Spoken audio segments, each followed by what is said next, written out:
All right, welcome again to Social Distillation, the submarine still of the internet, where we attempt to drop the beat and pour white lightning straight onto your brain. What are we talking about today, Semo? It's Friday, so it is Wheel of Time, New Spring, and now we get to the good bits. The good bits. Yep. I assume I assume you have lots to talk about here because you've been anxious to get to this. Um, It's just fun. It might even be fast because it's a lot of action, but I guess the main thing for me is the contrast. It's the traditions and the assuming people know what you're thinking and the pettiness on the other side. right. It's the old saying, never assume because it makes an ass out of you and me, right? And Yep. And neither one of them will actually talk. He because he's so reticent in the first place, that's just his personality. And Moiraine, because she's so secretive, she's very cagey about what she's going to say and reveal. Um, well, but it's funny because you can kind of parallel this relationship wise to like the old Mr. Darcy and Pride and Prejudice. Only no spoilers here because we've had the first several books already, the first six books already. They're not a romantic interest, but it's the same relationship. The guy and the girl, and they just completely get on each other's nerves in the greatest possible way. you're gonna make me rant about the stupid show now. But Oh, I've got plenty of notes for that. so one of the things that is infuriating about modern storytelling in general is, have you heard of the Bechdel test? No. When I first heard about this, I assumed it was like Babylon Bee irony. I thought it was a joke. No, it's serious about how you have to properly write female characters. I have no idea how to spell it, but there are some of the biggies are Bechdel. okay. So some of the biggies are a woman cannot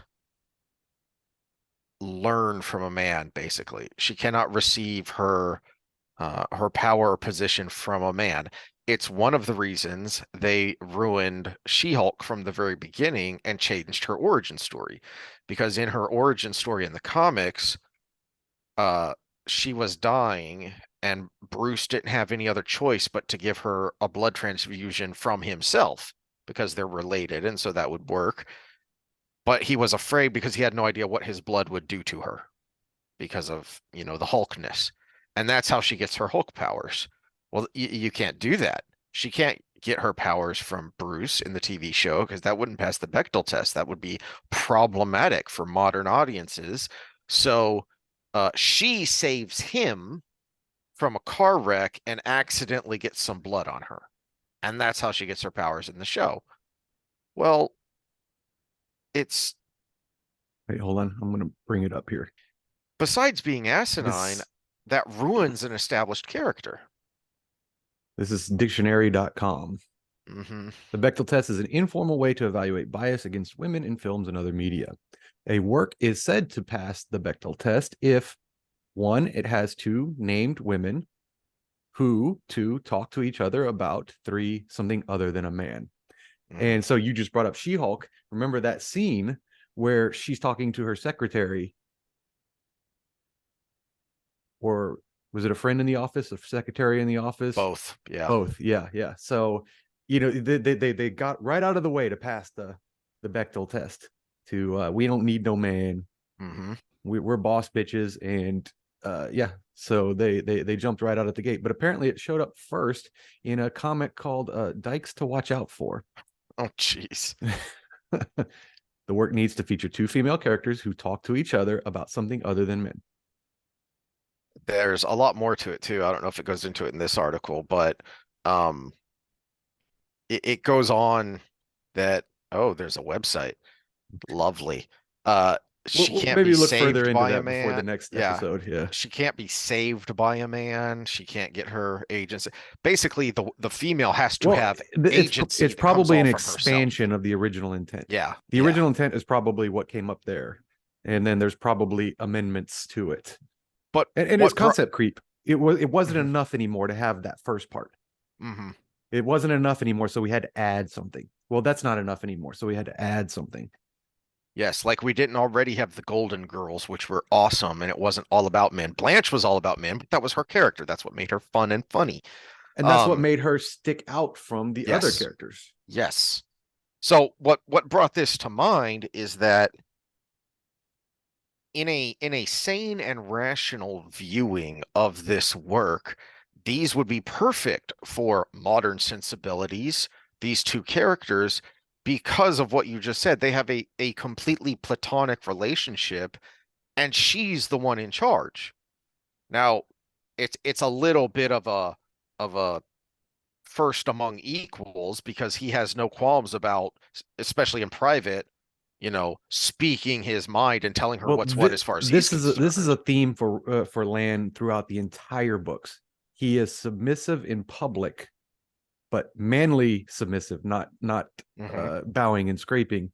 He is what would be the word for that? Defer. Yeah, He he is defers. Deferential. deferential in public, but he is actually very forceful in private. Yeah, yeah.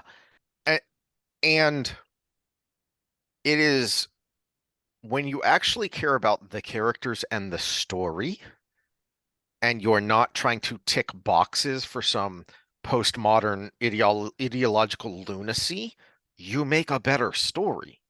And you still check these boxes that so many people are concerned about. Because Jordan liked to have strong female characters, and he knew what that meant. He knew how to do that without making it artificial, without making her a Mary Sue, and without having to step on a male character to do it. That's the other problem with this, Bechtel test idea itself, and the idea is that, and we could go down this rabbit hole forever, and we may do this on Tuesday or Wednesday next time when we do normal stuff. Is curious about your thoughts about why this is that modern woke writers can't seem to make a you know a female or someone who's oppressed, minority, whatever character stand on their own 2 feet. They have to make them big by stepping on top of the white male patriarchy. Which I think, maybe I will bring on the ire of Scott here with this statement, but Egwene has a lot of problems that we've gone through Mhm. in the books we've read, but it really took off with Sanderson. And Sanderson has been seen and known to be kind of wokish. He's like our friend Jay, who is married to Mhm. the dietitian, right? Mhm. He is that kind of nerd. He's the Gamergate kind of nerd, you know.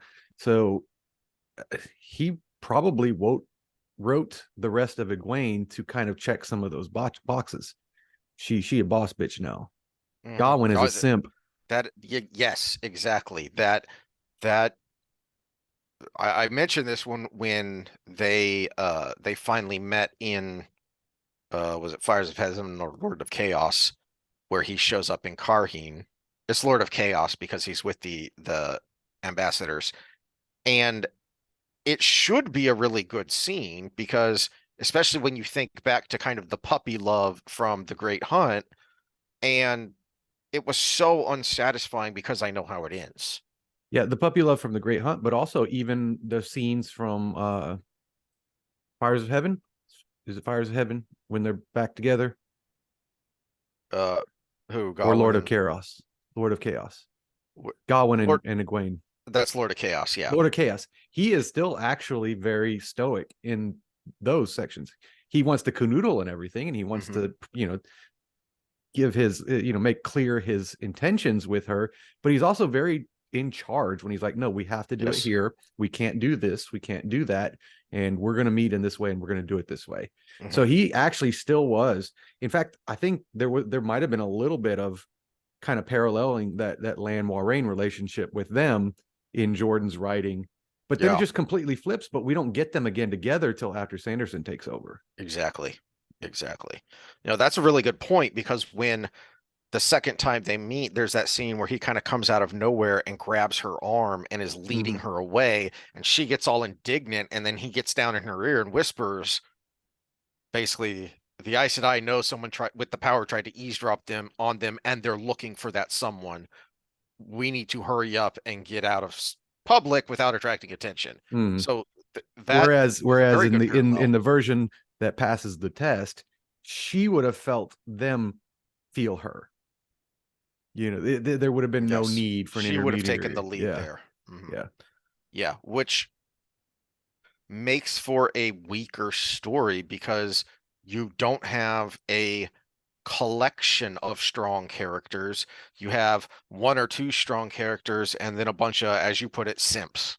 Or if it was written by Disney, one of the sisters would have walked out. She would have bitch slapped her, done a backflip, and then gone back to Cerelia and said, something snarky. Something snarky indeed.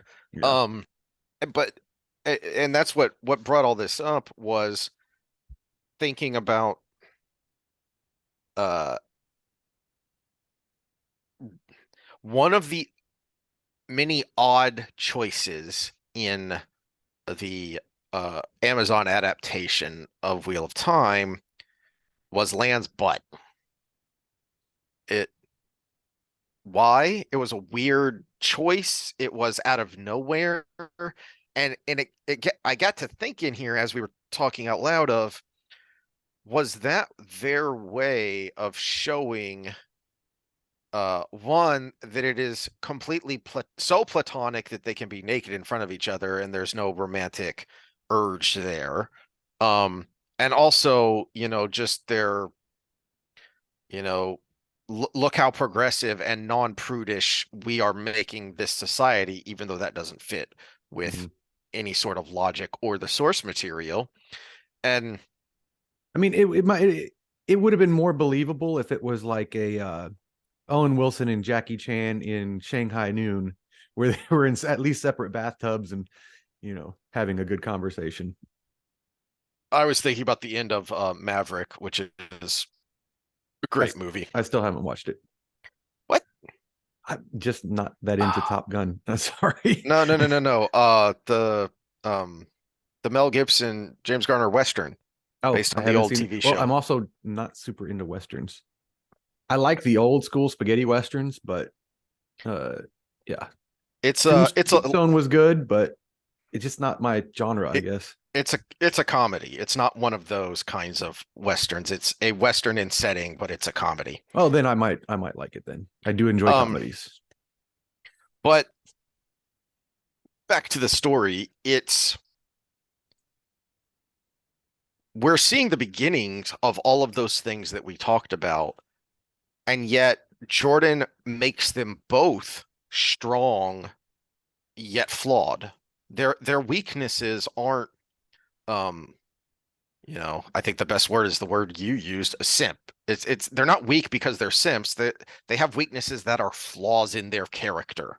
So, for instance, one of the things that kind of jumps out of me about the beginning of this chapter, so we join back with Moiraine, chapter 19 here, having met Sawan and realized, oh crap, Blackajah, they're real and they're after us, or they're on the same trail, so we could be in trouble. And by the way, we puzzled out that they probably can lie, and Hmm. that Yeah. makes it impossible to detect. And Yep. So that's gonna make it harder to figure out. And since she has no idea what Cadsuan's up to, she can't take the chance. She's got a bolt.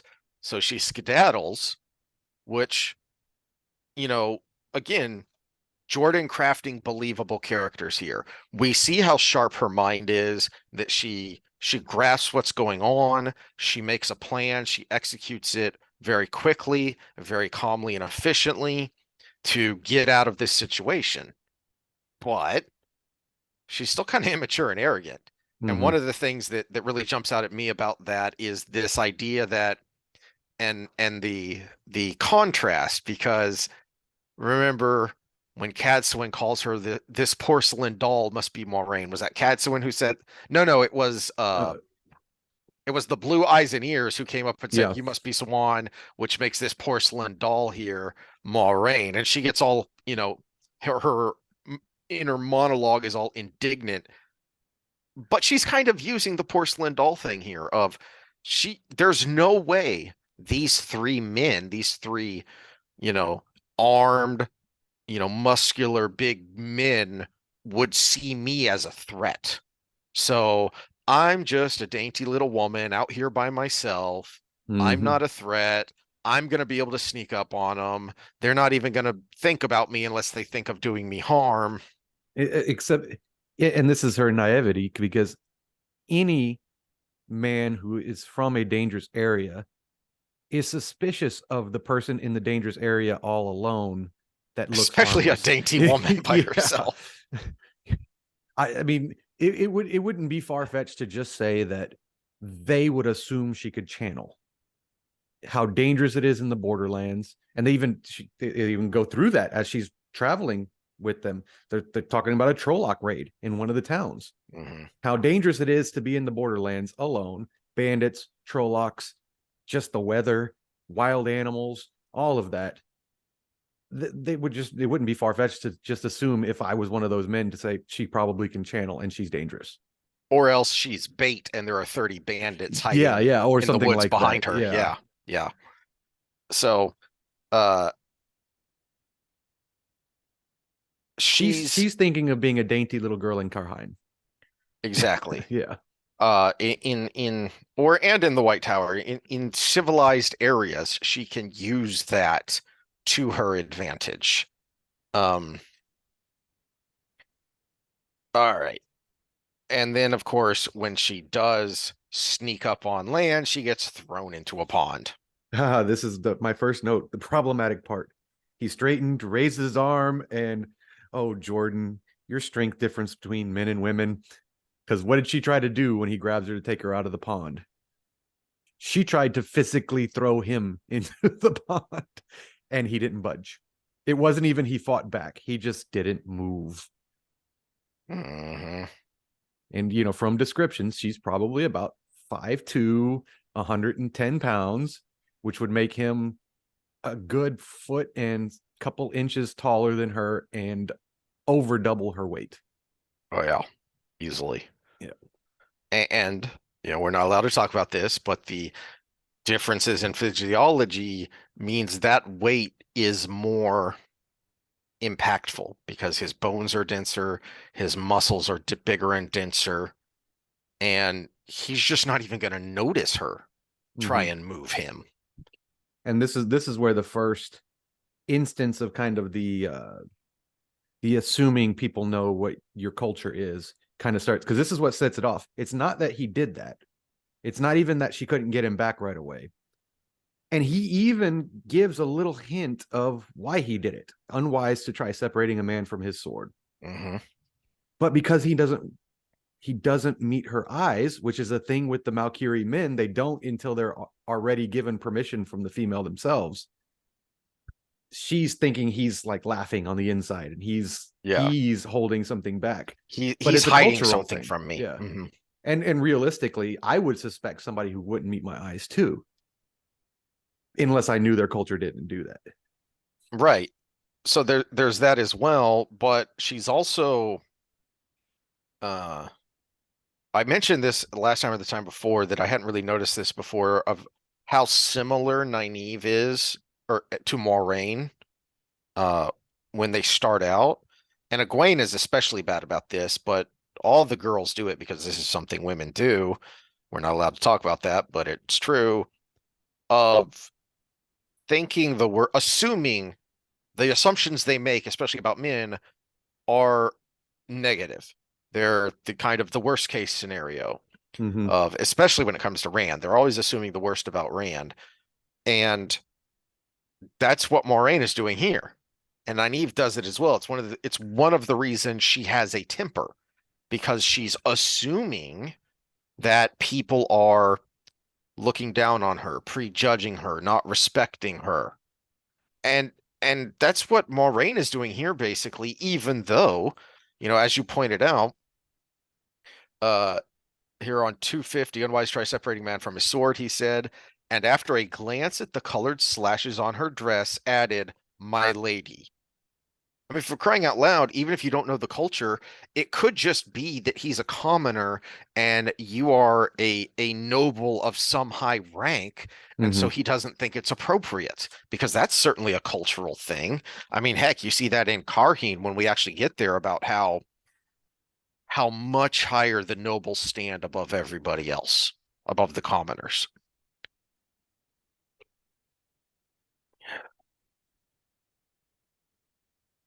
Well, even in the Borderlands, as we see here in a little bit, it's not like the nobles mingle.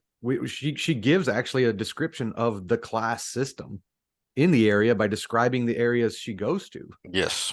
It's actually there is a distinct lower, middle, and upper class in Chachin.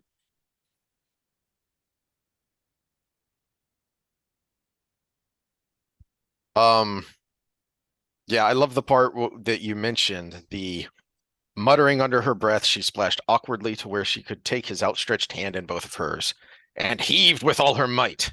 Ignoring icy water trickling down your ribs was not easy, and if she was wet, so would he be, and without any need to use the one, he straightened, raised his arm, and she came out of the water dangling from his hand.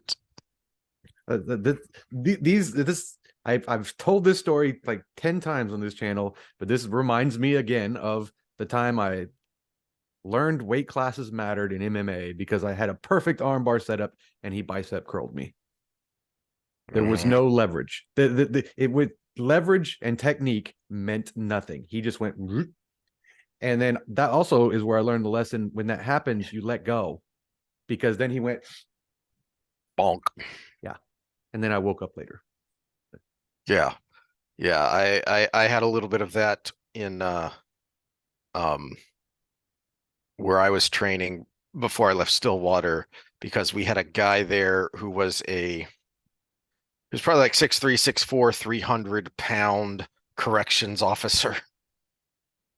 So uh and it was at uh our instructor would you know would put us together sometimes because, you know, you both need to learn how to uh how to rely on your form more. So, Quentin, you can't muscle him. You have to pretend you're wrestling with your kids in the living room. And Heath, you can't muscle him. You, there's no way you're going to have to use your form because you can't just, and make him go where you want to. It's just, it's like what's going on here. Well, and it was also a benefit to that first gym I was at was mostly light heavyweights and heavyweights, big giant dudes. I was the little guy, but then when I went, moved here to Houston and started, then I was kind of like right in the middle. There was a good, broad representation of weight classes, and I noticed when I would fight somebody my own size, I fought like the little guy. It's like the Dennis Rodman story. He grew 8 inches in college. That's why he was so freaking good at his position because he still played like a little guy, even though now he was one of the bigs on the floor. So it's definitely experience. I remember when you got me into wrestling, and I was like, there's weight classes after being beat up by my brother for Mhm. 15 years. There's weight classes. I get to fight somebody my own size, not smash the ogre. Yeah, all right. And then you had to go and be the same weight, so I had to gain weight. Damn it. Yep. Have fun with that.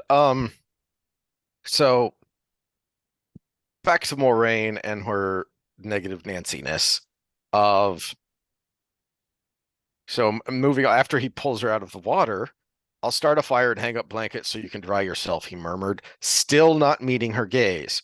What was he hiding?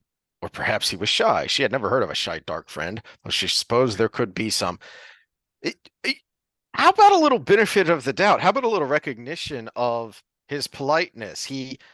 he picked you up and threw you into a pond because you tried to separate him from his sword. And the frown on him, I don't think he quite realized yet that she did that with the power. Because he the frown of puzzlement he gives, I don't think he's quite figured it out yet.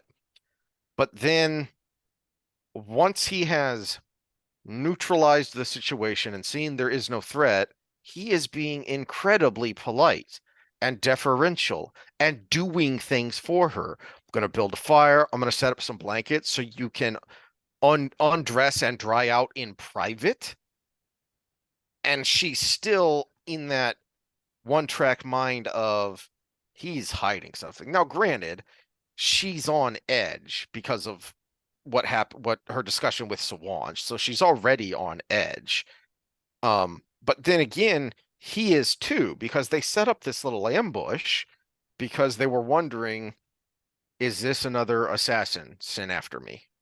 Because he's thinking that it comes from Lady What's Her Face, and okay, the six guys with swords didn't work, so let's try this cute little girl to sneak in close enough to plant a dagger between your ribs. So he's on edge too, but he still has the wherewithal to be a gentleman.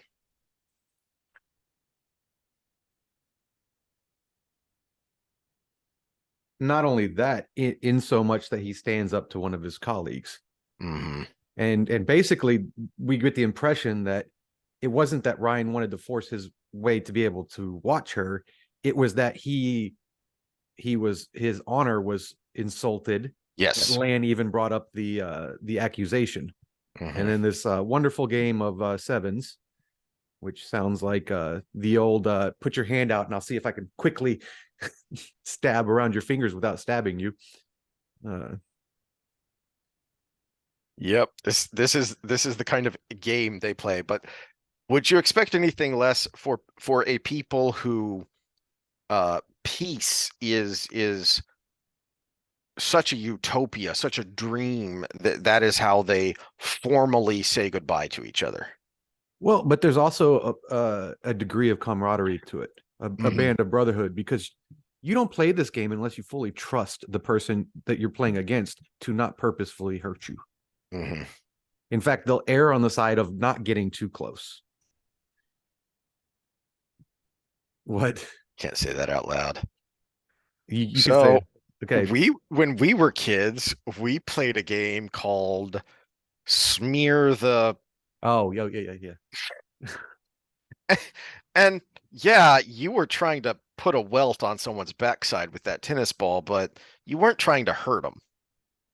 And there were people who in that or games like that you didn't want to play with because they whether they didn't know their own strength or they were just out to get theirs because they just liked hurting someone so because it made them feel good.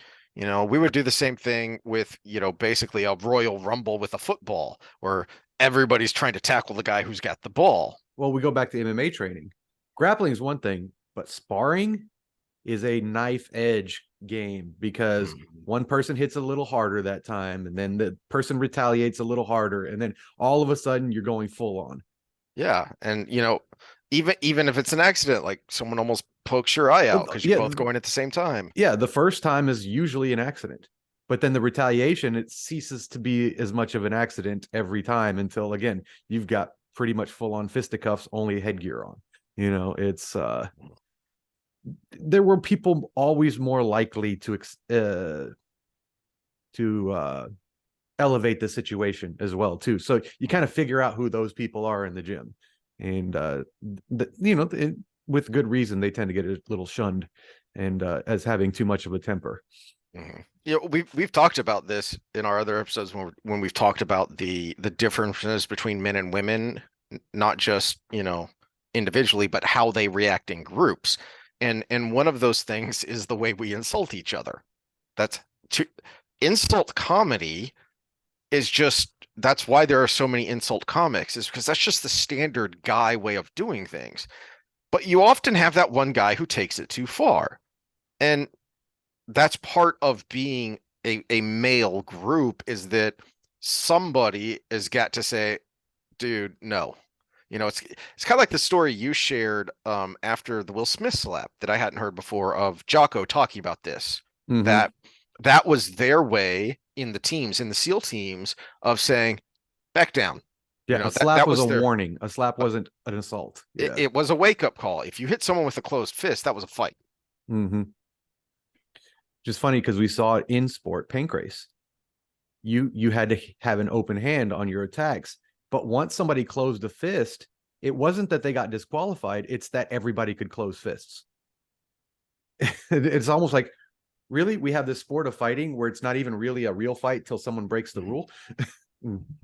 A great example of this is something we haven't talked about in a while. Is Physical 100. Mm-hmm. The young guy versus the old guy. And what say we set this ball aside and you did me the honor of fighting me. Well, it wasn't a real fight. It was a high contact sparring match. They Mm-hmm. were both very respectful of the other, but you could see by the welts they were leaving on each other, they were hitting. It's just they weren't doing as much damage as they could have. Well, I mean, that's why we wear gloves in sport. I mean, there's a pair right there. Those are the ones I wore at the comeback to in Extremo 2008, summer of 2008. It still hurts like fucking hell, but you're not likely to leave permanent damage. Mhm. I mean, yeah, you'll leave a nice big welt and bruise, but you're not going to break a skull like you could with a bare fist Mhm. that's accustomed to hitting things. It actually does blow me away because I was watching some highlights the other day, and because we had been talking about MMA, so I kind of got a little bit back into it. That we don't glove the feet because I can't hit you with a closed fist without a glove, but I can get you with a heel on a roundhouse kick that could fracture your skull. Mhm. That does kind of blow me away. I know it would mess up the grappling a little bit, but at the same time, it is kind of a contradiction in the rules there. I've always thought that odd because they make those for sparring gear you can get for anyone who doesn't know. Basically, it's like a soccer shin guard, but it has a little pad for the foot as Mm. well, Well, and and that's it what they fits wore in pretty Pancrase snugly. too. Yeah, If you watch the yeah, old yeah, Boss yeah, yeah. Rutan fights and stuff, and they grappled there. So, I mean, It did seem a bit of an oddity to me. All right, so moving along, I don't know where your next note is, but uh, quite a ways because it's kind of a little bit of this back and forth. back and forth is what I was just about to say because we get this great moment with Lan, and then we're still from Moiraine's point of view here. So while she's watching, you get to see her, you know, her thought process as she thinks through, okay, what do I know about Malkerie specifically, not your Borderlanders in general, Malkerie in particular, as she starts trying to think these things through and figure out, okay, how can I use this to my advantage? Now that I know that's who these people are, they're Malkerie, what do I know? How can I use that? So even though you have this moment of embarrassment where she gets thrown into the water, and then you have this moment of flaw where because we know, because we've seen Lan's point of view, that we kind of know what's going on, and so you can kind of yell at Moiraine of what's wrong with you? Why are you being such a bee?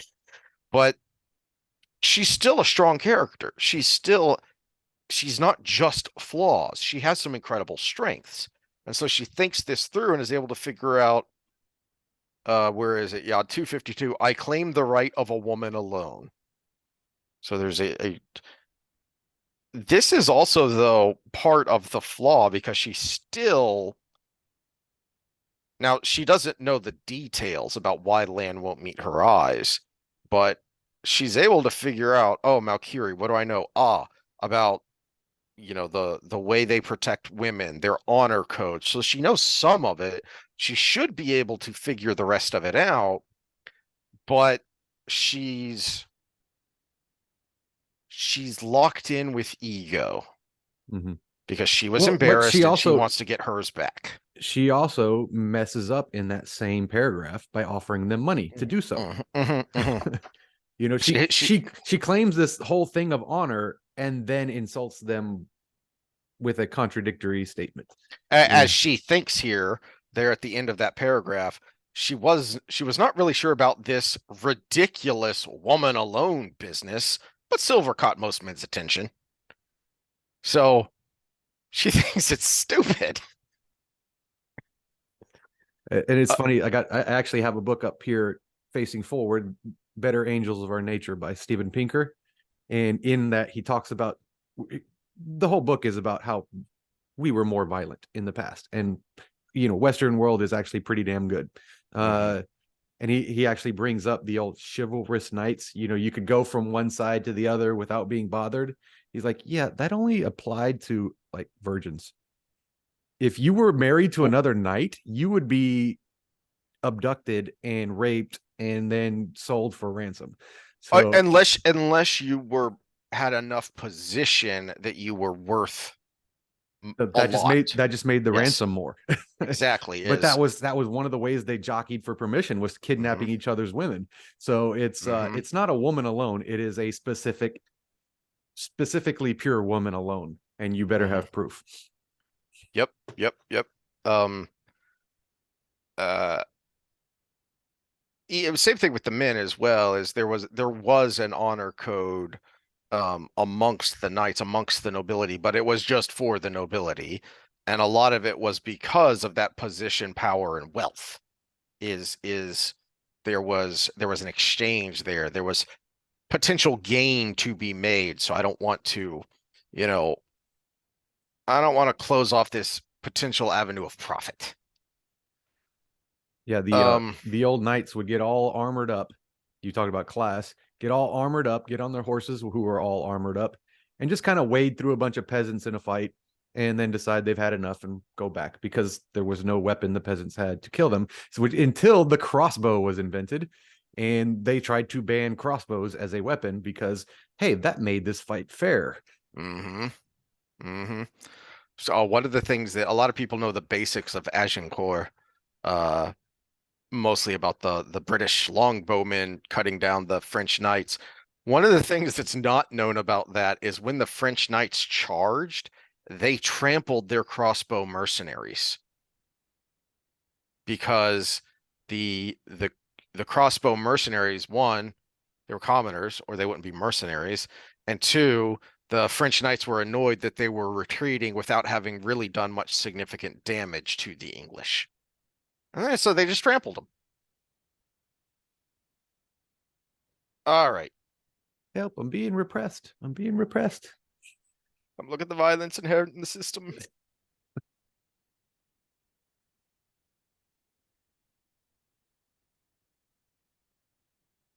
I Um, like the way the chapter ends. It really is setting up what's to come here with the hint we get from, speaking of the Great Hunt, about how if I recall right, I didn't sleep for a week is what I think Lance says, that because she's going to keep uh torturing him.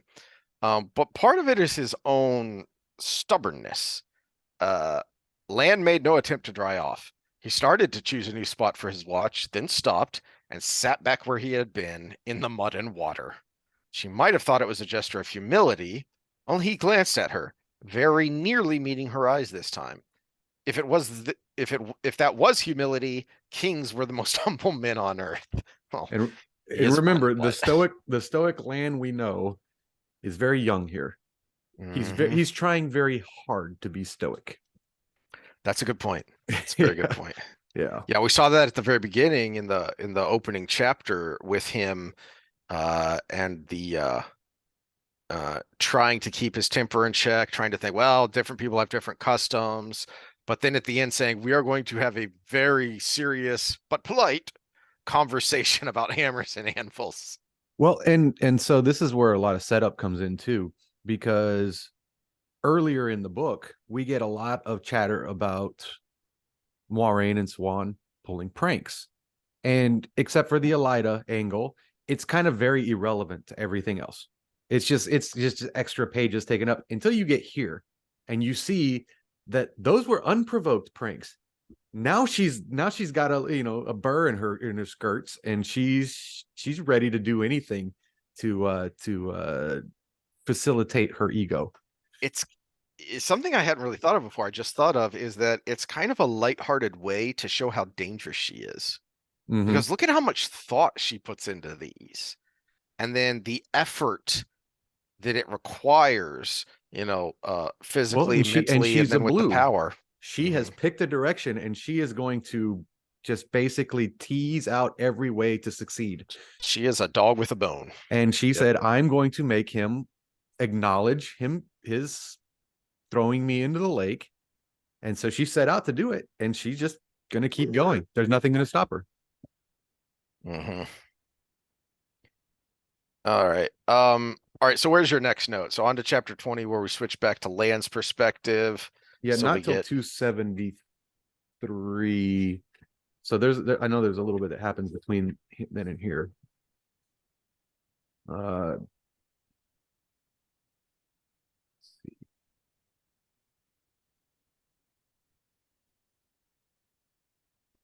okay, yeah, my next note isn't until they've already gone through the bandits and everything.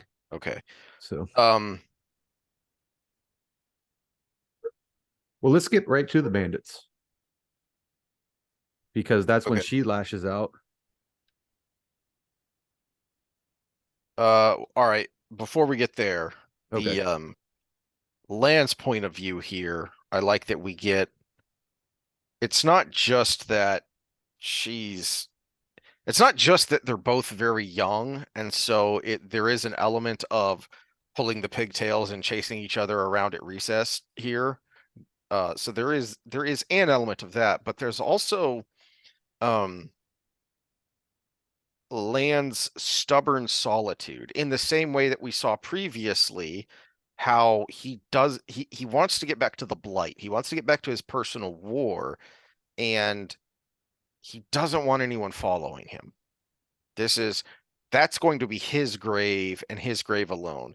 I mean, I think he would get rid of Bukama if he could, but he can't because the man's the man's a lifelong friend and teacher, and you know, telling him get lost would be more pain to both of them than just letting him continue following him along.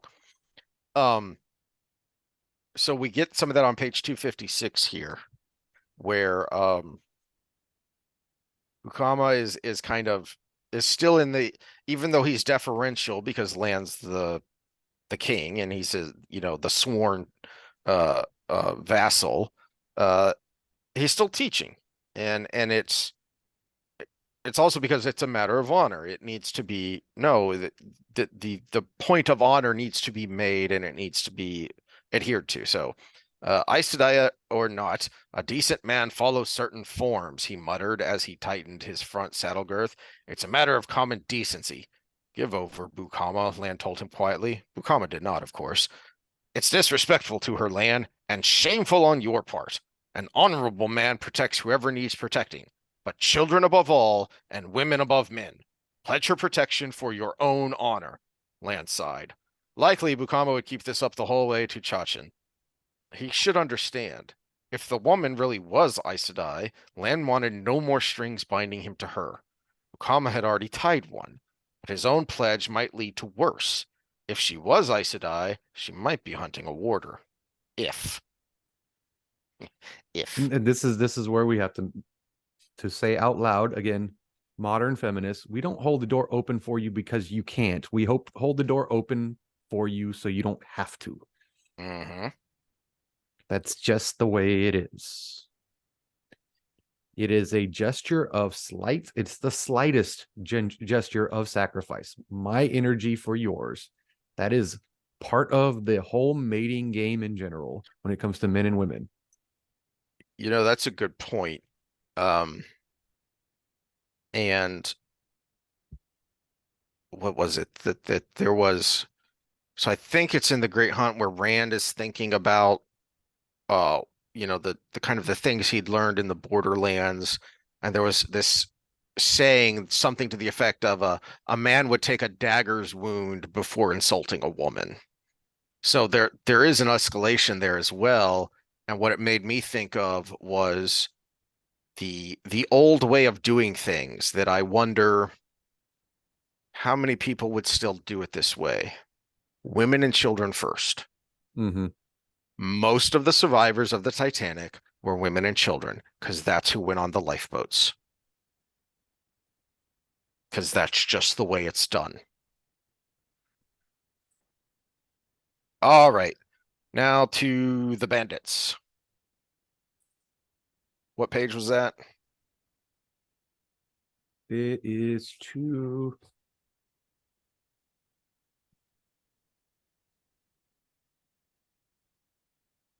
I just had it. Hold on. You And then said I 270 something. well, 273 is after that. It's actually the encounter that happens after the bandits. Okay. Yes, yes, yes, yes. Because I was gonna point that out if you were moving ahead to the other thing because Okay, well, the um bandits is kind of an action scene where Moiraine loses her temper. I didn't know if you had thoughts on that, but um to our point that we were just making, these three men, despite the fact that she's Aes Sedai, were poised to take on 30 men mhm. because they had to.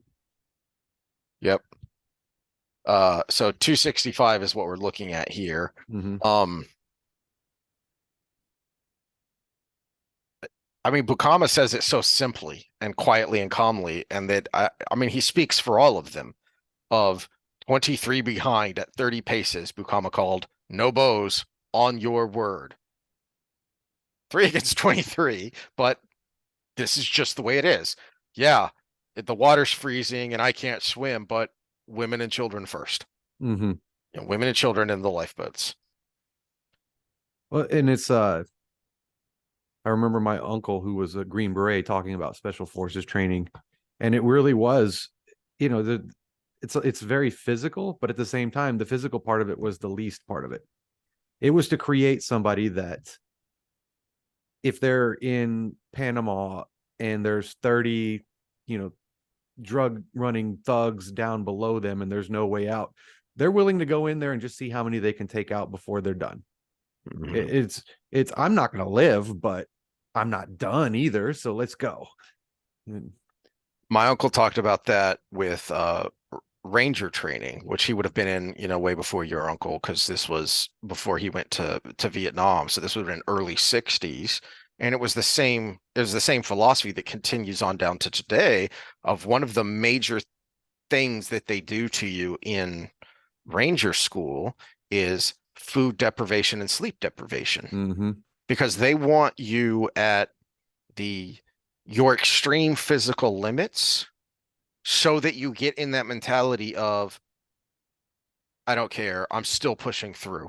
I'm still going on. Well, there used to be a test. I don't know if it's still around, but you'd have to swim to a bottom of a pool, grab a bar, and you weren't allowed to hook it with your arms. You had to physically grab it to where you could still make the choice to let go. And you had to hold yourself down there till you passed out. They pulled you out, resuscitated you, and then you had to do it again 2 more times. Sounds like a SEAL thing.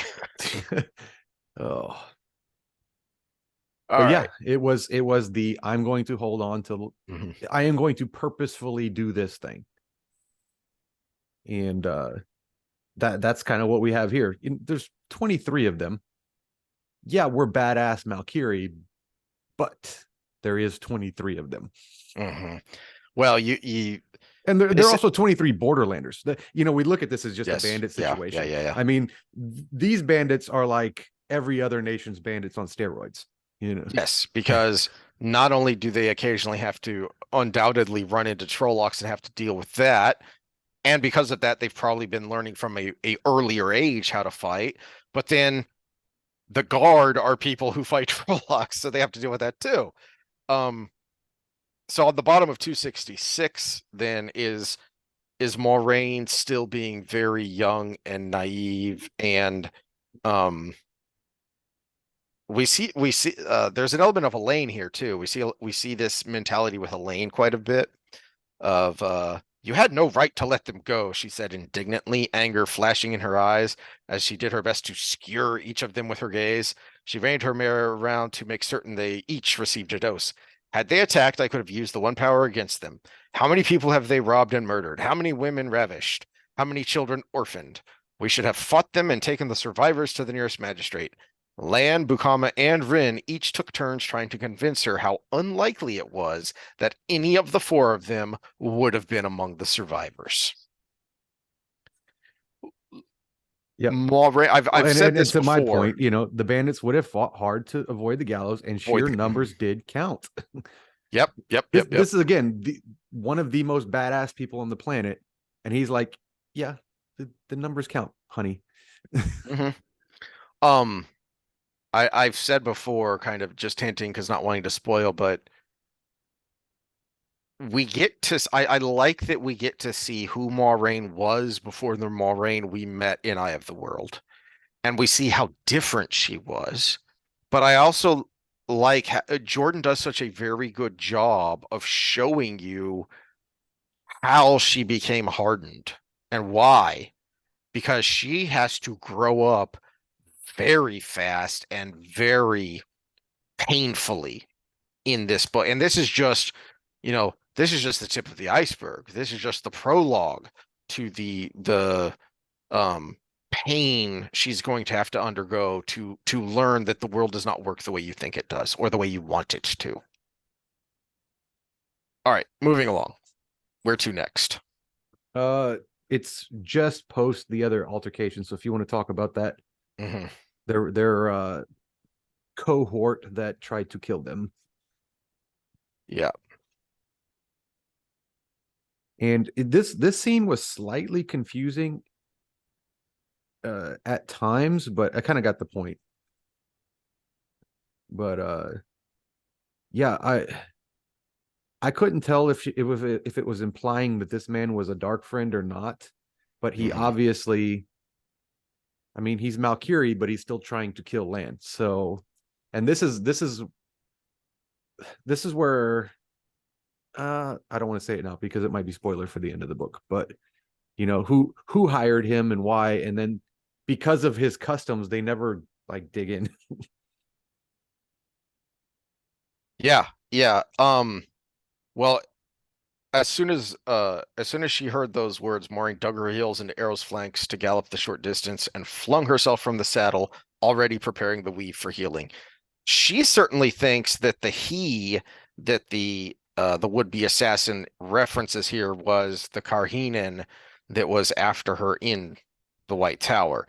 I suspect that's what this is, and it's here to help muddy the waters that there's Mm-hmm. more than one thing going on.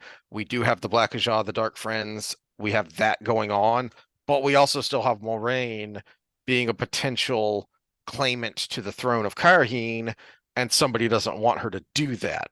So Mm-hmm. the he to kill her first, I suspect that the he was that Carhinen guy that she was trying to get away from. Which is funny because we get that in the beginning when she's fleeing the tower, but there's never any resolution to that. Mm-mm. And that to me was the biggest open-ended thing of the whole book, was we get this thing that is this domineering threat that never comes into fruition, and not even in the other books. It's just left and dead, like he forgot to put it in. Well, no, I think that he left it open because one, he does that. And I remember him talking about this in Q&As before of mentioning that, look, not everything gets resolved. You can't know everything. There are going to be mysteries. So there were things that you weren't going to find out exactly how it ended. And Moiraine thinks earlier in the book that if I can just get away and forestall this, sooner rather than later, somebody's going to claim the throne, and then it'll be a moot point. Yeah, it just seemed like a red herring to me, though. It was. No, I think it is. I think it's supposed to be a red herring. I think it's Mm, supposed to muddy the waters for the deeper, more important plot of the Black Ajah and the Dark Friends and them trying to find the dragon. I mhm. think it is supposed to be a red herring to help to just confuse things in the reader's mind because in the characters' minds, things are confused. They don't know exactly what's going on. They have their own assumptions, and their own false assumptions sometimes. Well, in my note, I just realized that I was kind of being dumb when I wrote it down because I had forgotten about an event in the book. But she talks about his fresh wounds when he takes off his shirt. And my first thought was that he just got back from the Aiel War. He's got all these fresh scars.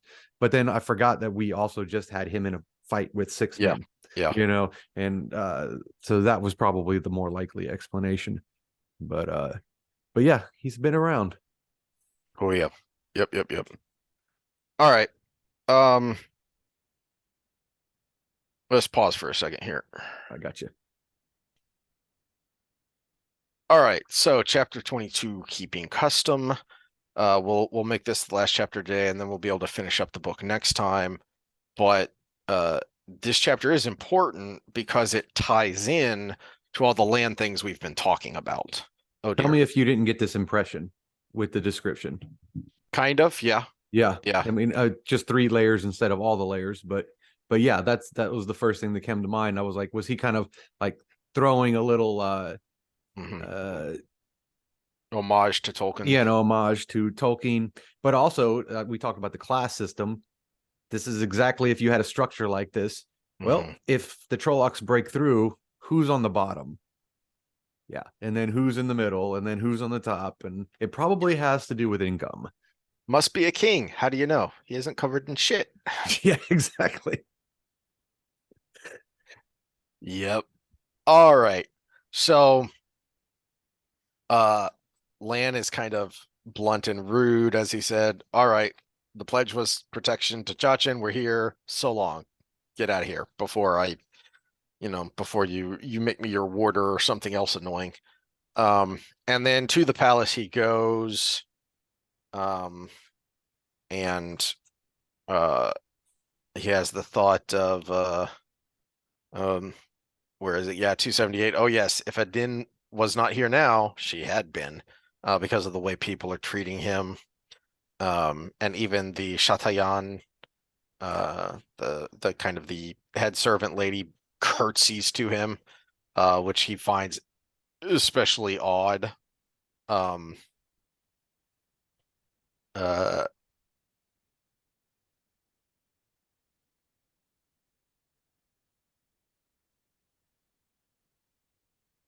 okay, so 281 is when things get interesting.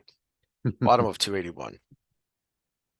Tell her messenger I have not yet recovered from my journey, he said. Anya seemed disappointed with that answer as she curtsied.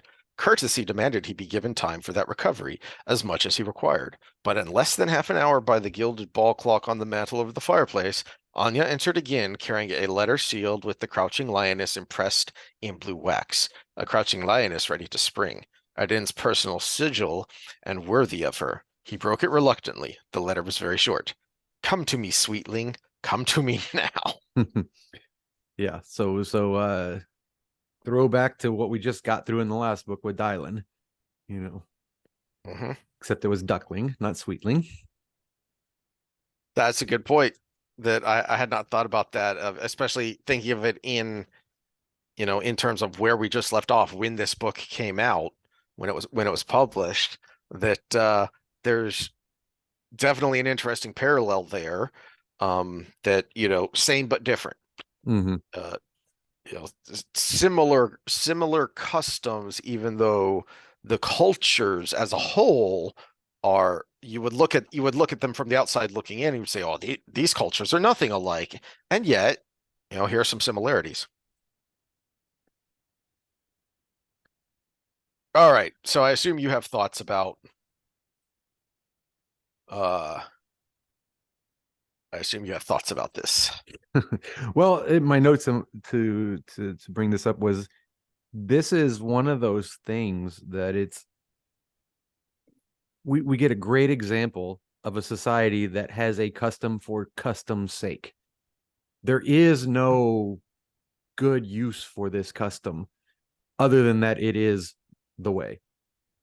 And Lan can see the flaws in the custom, but he still sticks to it because it is the Mm, way. This is I think where the rationalists of society actually have a use because we can come in and say, whatever this was for, it's kind of no longer valid because it doesn't make sense in how everything is going right now. Yeah, if you stretched Yeah. your brain, I'm sure we could think of some reasons why it might Well, have I brought once. up reasons why this might be a good mate switching strategy, right? Because the older woman was the what are they called? The you just Kanye, used the word. Kanyera. I don't know how to pronounce it. Yeah. So yeah, in a borderland where men die very young, probably at a very high rate, and women still need protection and still need resources and all of those things that women marry for. This custom probably had a place at a certain point of time, but that nation no longer exists. And we are a separated people, and all so the custom itself actually has no place. You could stretch the imagination that it would have a place in the borderlands in general, but in Land's life, in the life of his followers and the people around him, it actually has no place, but he still sticks with it because he is honorable. And honor Mhm. is just another word of sticking with things when you have no other reason, but they're the thing. And but yeah, that's kind of where the balance, like Peterson brings up, the yin yang between liberalism and conservatism. Conservatives are there to conserve the progresses of the liberals, and the liberals are there to talk to conservatives about yeah, this is a little old fashioned. So yeah, that was my big thing on this whole situation. And look at the problems it's causing. Mhm. Well, though to be fair to ish to the custom, Lan and even Bukama at times thinks about how she's really stretching, The bent it and boundaries, damn yeah. near broke the thing off. Yeah, this is not typical, and it's going to get even more atypical here at the end of the Well, chapter. and that's the thing about customs, and again, just honor for honor's sake, is it's a system, and it can be gamed. Yep. Yeah, I She was is just about to gaming the say, yep. system. Yeah. She's The definitely bad gaming the actors are system. always the first to game a system because the people who are good actors don't see any reason to change it.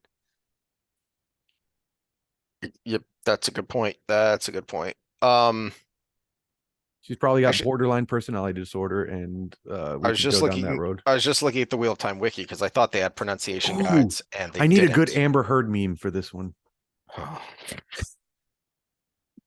That's perfect. It's terrible, but perfect. And looking at their description of it and their kind of synopsis, it occurred to me of why this exists, to your point, but not quite. So it's not to um it's not to further the genetic line because it's an older woman, right? It's an older Mhm. widowed woman. Um, it's Well, to take except she care of uses her. it to do that. Yes, she is. But looking at the So it's synopsis on that the she uses wiki, it for probably the maximal effort. So you got to give her kudos for that. She's taking care of mhm, herself mhm, and guaranteeing her family line. mhm.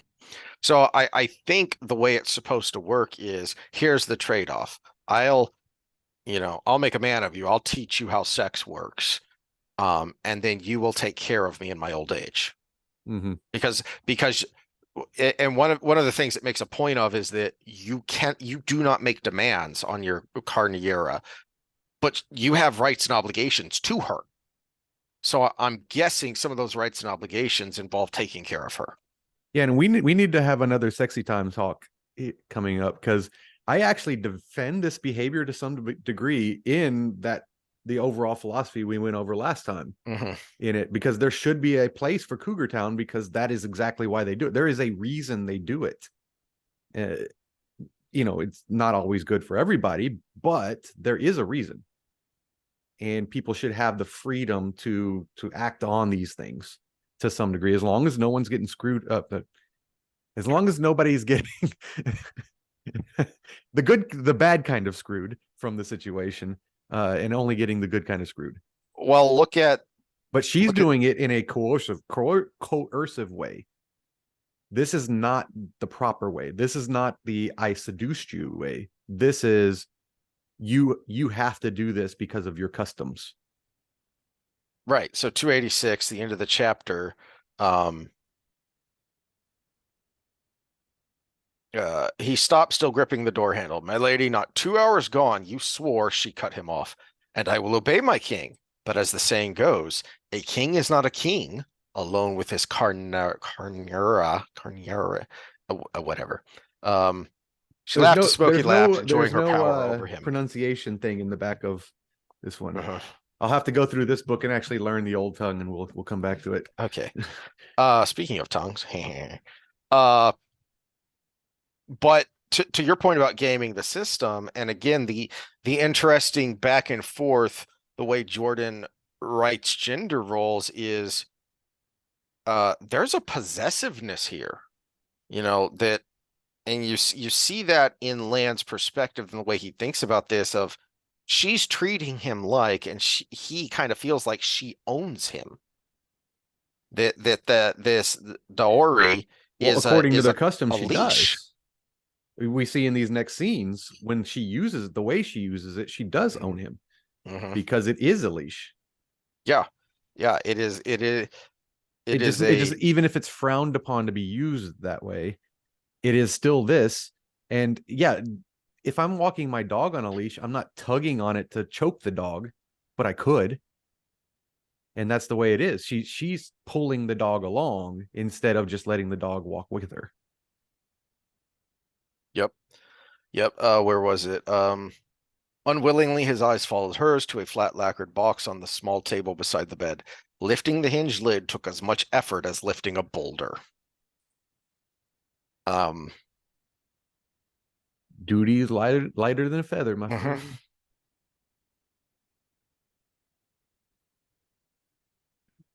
Let's see.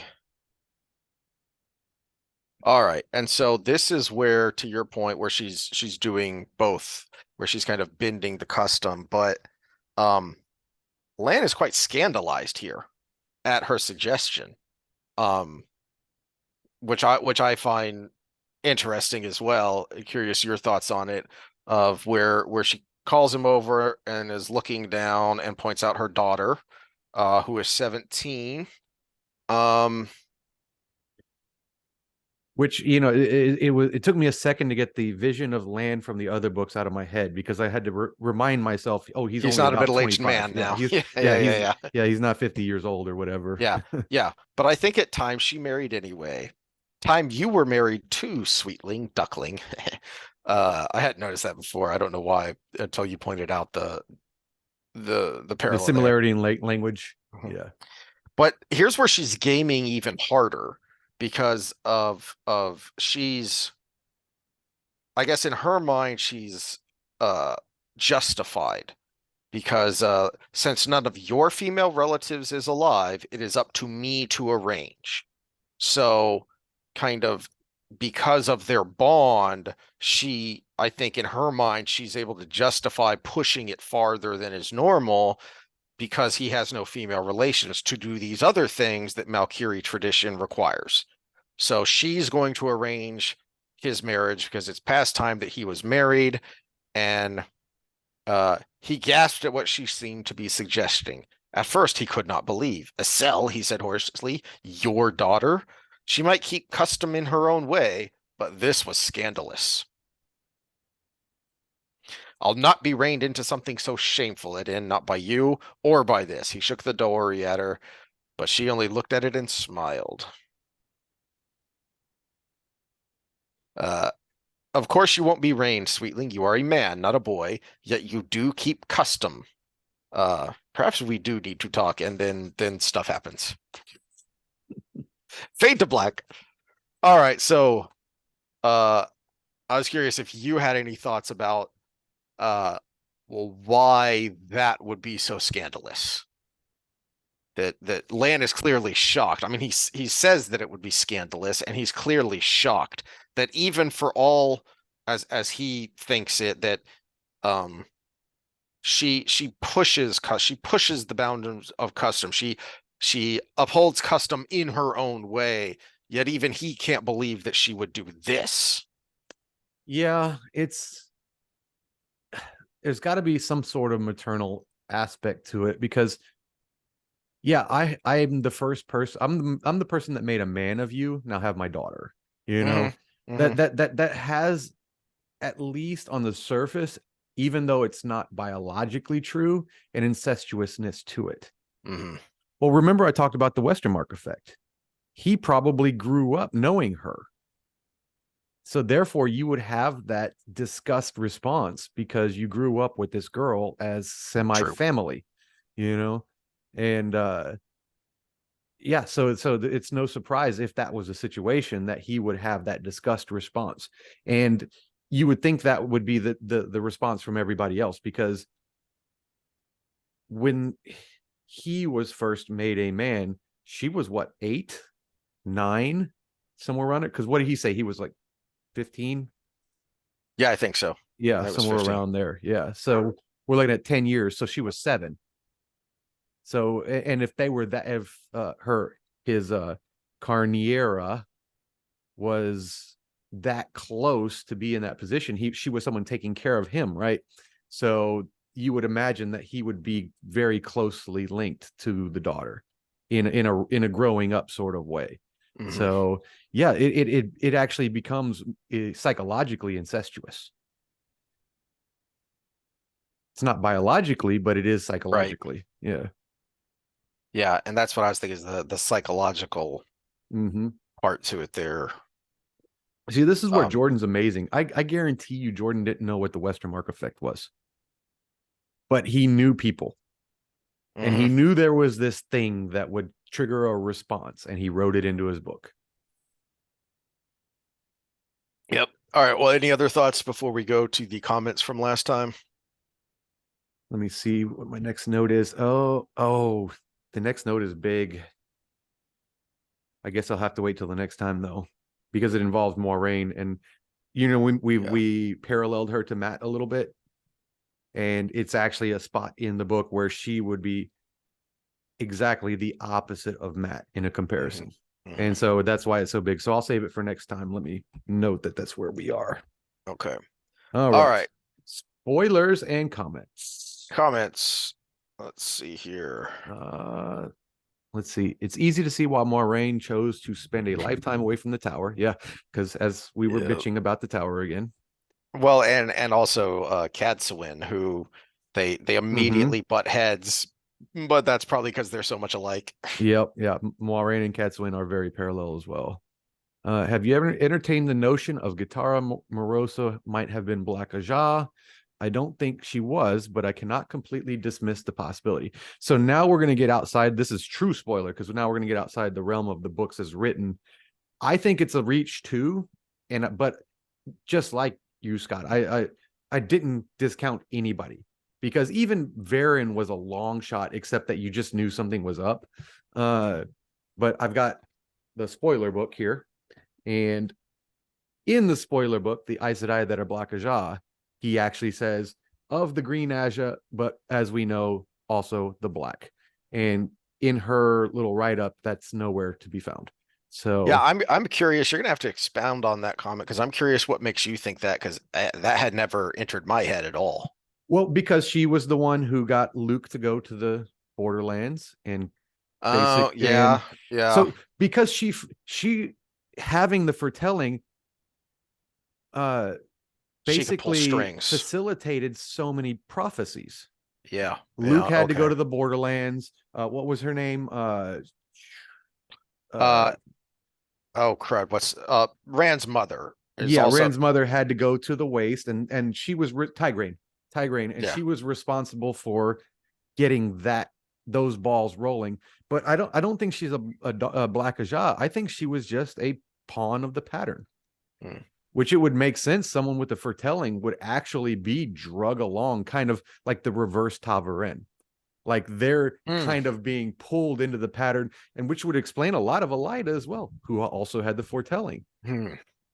She was so sure in her visions that she thought that her surety of her vision was what caused her to end up being the Emerald seat and an upseating Swan, right? And And which spoiler would alert, seem, and again, Elida's the one you're like, is she black? Is she black? Is she black? Nope, she's just a horrible person. because she's a tool of the black because No, of that she's a surety. tool of the pattern that needed the True, true, conflict true, to true. happen.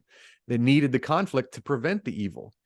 So I think these people with the foretelling looking at them are actually have the least free will of anybody in the pattern. I hadn't thought about that before, but what you just said of to prevent the evil, Elida splitting the tower protected the tower from the black in a lot of ways. Mm-hmm. It's what exposed him, because the Black Aja had no plan for the split. That's a good point. Alviarin was trying to salvage what was left. Hmm. Hmm. All right. And there's a Let's be third one. honest, the TV show is garbage.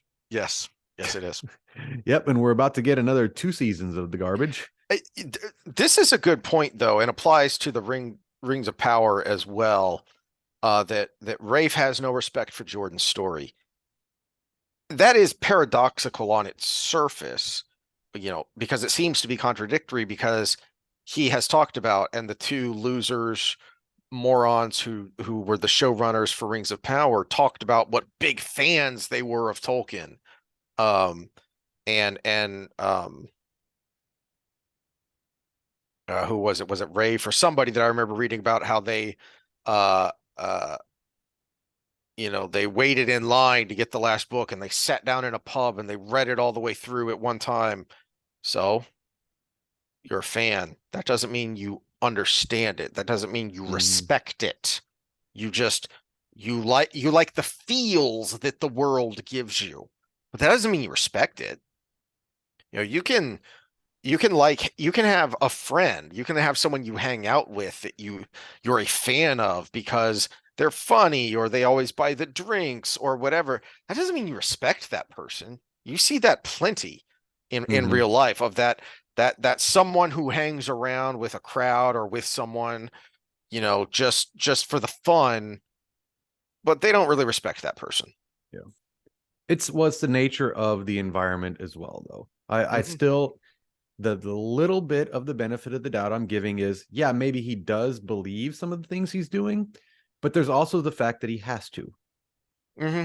Otherwise, he wouldn't have a season 2, season 3. He may not have gotten a season 1.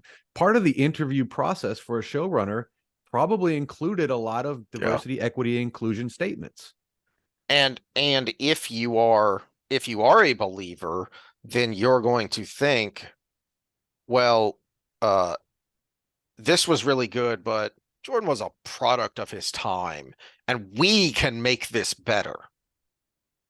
Mm-hmm. Like I said about Rings of for Power, for the modern audience, or the as modern Critical art, Drinkle the Drinker would message. say. Yeah. Uh-huh. So it is especially egregious with the Rings of Power people that that they're going to make Tolkien better.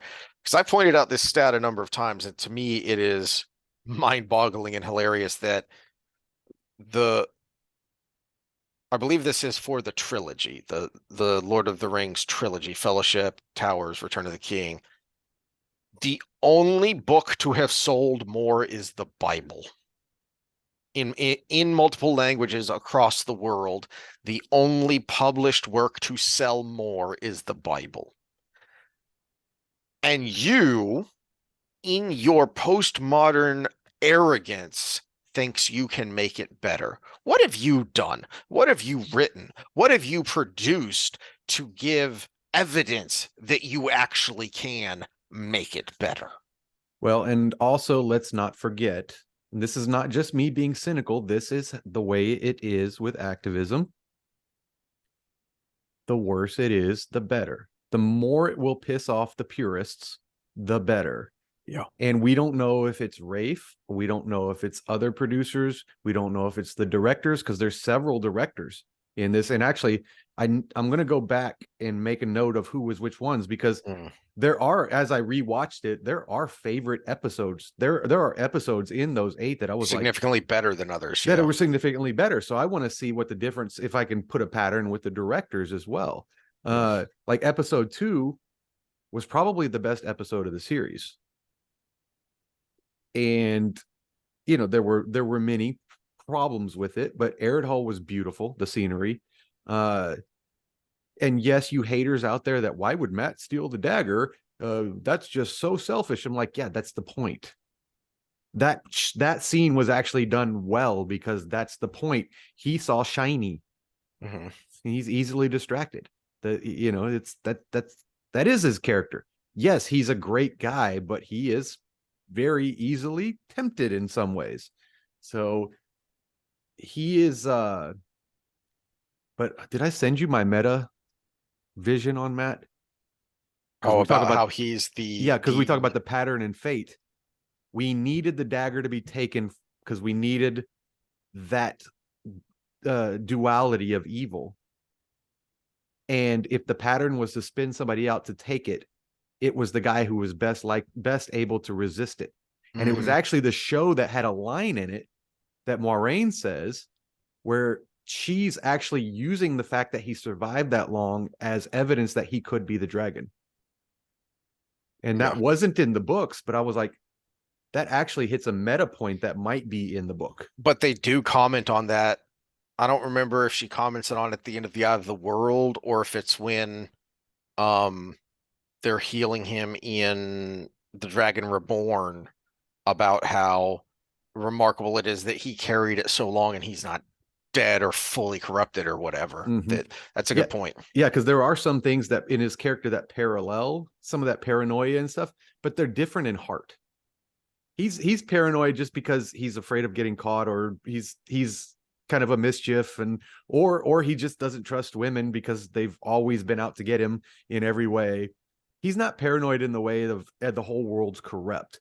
So Yeah, it tried to latch onto him because of his nature, but then it got him completely wrong. that's a good point. Yeah. All right. Well, that's all I've got for this episode, and I've got to get some work done. So, do we have anything to tease for next time? I mean, next Friday we're going to finish up because we're awfully close to the end of this book, so we'll finish up here. The next time on the books, yeah, we'll finish this one. But on our social episode, I got a couple things to throw out. We probably need to comment on, since we talked about vice president candidates and stuff last time, Biden's health. That fall he took was significant, and I would not be surprised Mhm. if we end up with a broken hip diagnosis or something coming forward. Well, it's more than just that. I can't remember who I heard or read say this is if you've had elderly family members that you've had to take care of, once the falling starts, it Mm-hmm. doesn't really stop. It just gets worse because that's a neurological thing. That's not just the physical. And So, I preach this to my mid 50s, 60s clients. I'm like, hey, bad balance now is a fall in 10 years. mhm. So let's get a handle on this while we still have. So we might talk Yeah. about that fitness wise as well as, what does that mean and how do you train that? Mm-hmm. And so that's probably significant. What else did I have? Is there anything you had that was I was going to go through part two of the Durham report, so I think we'll yeah, split it yeah. up again Well, yeah, we'll as split it part one and again. part two. And I haven't read it. I'm gonna actually leave it to you to read this. And I've just been listening to like the libertarian type take on it. Mhm. And with your gonna be conservative take and then their takes, and I can put all the information together because I've got other things to read. I have to start reading statistics and psychology so I can kind of figure out if I need to redo calculus again before I start. Oh, I Yeah. liked calculus. I want to redo calculus just to because I liked it, but I'd have to do trig. I'd have to do pre-calc first because I just don't remember any of it. Trig Sokotoa, my friend. Sokotoa. So, all right, well, we will see y'all next time. All right, later, guys and gals.